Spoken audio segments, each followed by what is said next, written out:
இந்த மாதிரிலாம் ஃப்ரெண்ட்ஸ் கிடைக்கிறதுக்கு கொடுத்து வச்சிருக்கணும். கல்யாணமான பெண்களுக்கு இப்படி ஒரு நாள் கண்டிப்பா அவசியங்க.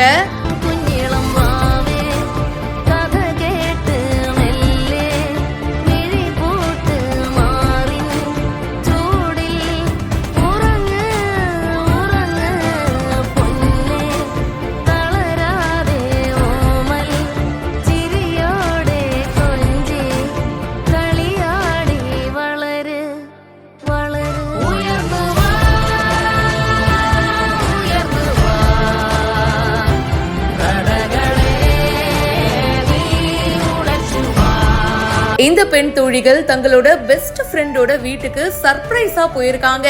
ஃப்ரெண்ட்ஷிப்பை பொறுத்த வரைக்கும் ஆண்களுக்கு கல்யாணம் ஆனாலும் சரி ஆகலனாலும் சரி அந்த ஃப்ரெண்ட்ஷிப்பை அப்படியே மெயின்டைன் பண்றதுக்கு ஒரு சான்ஸ் இருக்கு. நிறைய ஆண்கள் அப்படி மெயின்டைனும் பண்றாங்க. ஆனா பெண்களுக்கு அந்த மாதிரி ஒரு வாய்ப்புகள் இல்லைங்க, ரொம்பவே கம்மியா தான் இருக்கு. கல்யாணம் ஆயிட்டு குழந்தெல்லாம் பெற்றதுக்கு அப்புறமா அந்த ஃப்ரெண்ட்ஷிப்பை அதே மாதிரி மெயின்டைன் பண்றதுக்கு பலர்னாலையும் முடியறது இல்ல. டைம் கிடைக்காது, வீட்டு வேலை அது இதுன்னு ரொம்பவே பிஸி ஆயிடுவாங்க. அப்படி பிஸியான ஒரு நாள்ல இந்த பெண் தோழிகள் என்ன பண்ணிருக்காங்க, தங்களுடைய பெஸ்ட் ஃப்ரெண்ட்ஸோட வீட்டுக்கு சர்ப்ரைஸா போயிருக்காங்க. எல்லாருக்கும் கல்யாணம் ஆகி ஃபேமிலின்னு ஆயிடுச்சு, குழந்தைலாம் வந்துருச்சு. பட் இருந்தாலும் அவங்கள சர்ப்ரைஸ் பண்ணணும் அப்படின்றதுக்காக இந்த ரெண்டு பெஸ்ட் ஃப்ரெண்ட்ஸ் அப்படியே யாருக்கும் தெரியாம வீட்டுக்குள்ள போயிட்டாங்க. திடீர்னு இந்த ஃப்ரெண்டு திரும்பி பார்த்தா அவங்களோட பெஸ்ட் ஃப்ரெண்ட்ஸ் நிக்கிறாங்க.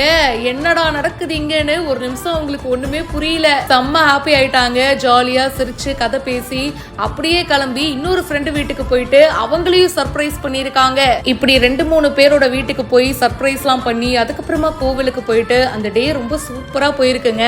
இப்படிப்பட்ட சில ஃப்ரெண்ட்ஸும் கண்டிப்பா வாழ்க்கைக்கு தேவை. நம்ம எதுக்கு கால் பண்ணணும், அவங்களே கால் பண்ணட்டும்னு பல பேர் இருக்கும்போது அவங்க கால் பண்ணலனா என்ன, மெசேஜ் பண்ணலனா என்ன, நம்ம டச்ல இருப்போம், நம்ம போய் பார்ப்போம்னு எஃபர்ட் எடுக்கிறாங்கல்ல, அது ரொம்ப பெரிய விஷயம். இந்த வீடியோ நிறைய பேருக்கு ரொம்ப பிடிச்சிருக்கு. நிவேதா பாலகிருஷ்ணன் அப்படின்றவங்க இந்த வீடியோவை போஸ்ட் பண்ணியிருக்காங்க. இதை பத்தி உங்களுடைய கருத்துக்களை சொல்லுங்க. இப்பவே ஃபாலோ பண்ணுங்க.